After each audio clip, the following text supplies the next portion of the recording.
Hello, this is Rich. Welcome to part 2 on creating your own custom flow graph node. We left off with registering our flow graph to the flow node system.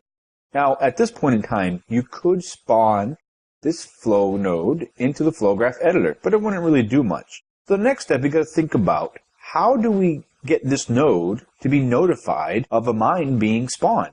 We do know that the mine gets spawned when the player left click, but how do we get info about that in a separate class? Well, the key to that are entity events. We did cover this when we did a section on the entity system, but now we're actually going to use it by creating our own event and sending it. So in order to get information in a non-entity class like a node, you're going to need to derive from the iEntity event listener. So let's go ahead. And we're going to make this a public as well. Now, the iEntity event listener, if you right-click and go to definition, it's a very, very simple class here. It's actually a struct. It only has one pure virtual overridable method here, onEntityEvent. So whenever the entity system sends an event, we'll get notified by receiving this callback with the entity that received the event and the event information that happened. Let's go ahead and take this function here, go into our class, and add it. Now we do need to implement it here, so we'll do that. Now, we need to be notified of an event.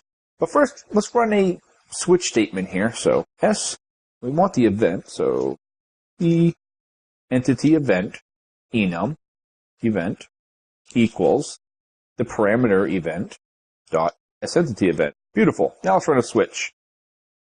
If you run a switch, we'll automatically see, if we pass in this event here, all the different possible entity events. There's many of them, but nothing about mines being spawned, so let's go ahead and add one ourselves. This is actually very, very simple. Let's go ahead and right-click on the eEntity Events enum, go to Definition, and here we go. We have all of these entity events. Let's go ahead and add our own at the bottom. Just make it up, whatever we want. It is important to note that there is an entity event last. Make sure that it's always last. So when you're making entity events, go ahead and add it right above. Okay, at the bottom, but right above. And we'll make our own. We'll just call it entity event underscore mine placed. Beautiful.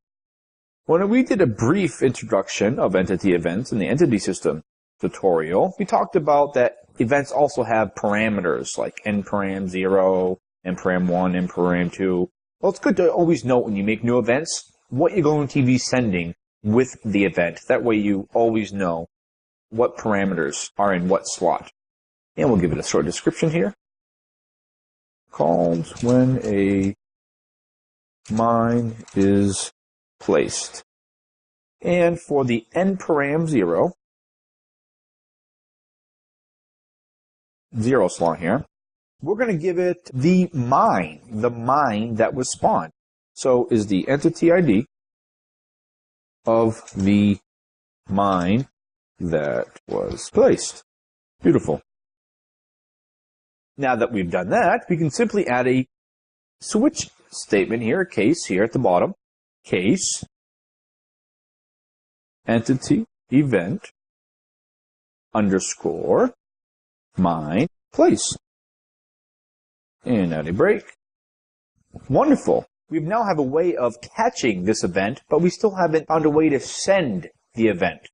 Well, in the next part of the tutorial, part 3, we're going to discuss, and you're going to show you how you send an event to get this to happen. Thank you very much. Hope you enjoyed.